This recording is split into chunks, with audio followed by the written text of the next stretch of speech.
Hello, I am Arjun Iyer. So I am an intern in the organization named SkillTrain. Now, SkillTrain is a online vocational education institute which is kind of working for the benefit of educating the rural unemployed people. To be specific, uh, the youth of the rural people.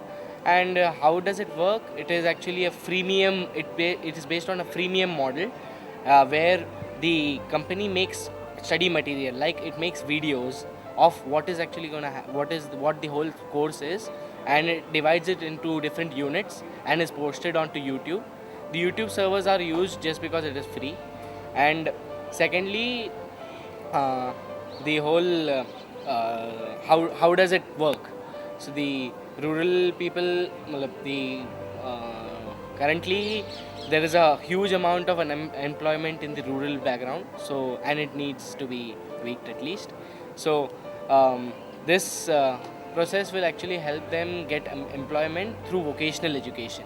Like currently we are offering 4 courses. It's just a 6 month old thing, and we aspire to give more and more courses in the distant future.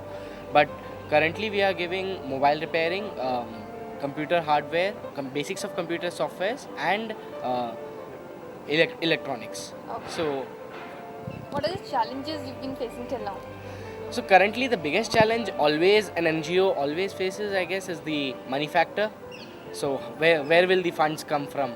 So currently everything has been put from the company's pockets, but we aspire to get some funds from the NSDC. We are talking to different organizations as well. Let's hope that Manthan helps us and gives us a boost in getting the lag behind the funds as well. Okay. Thank you. Welcome.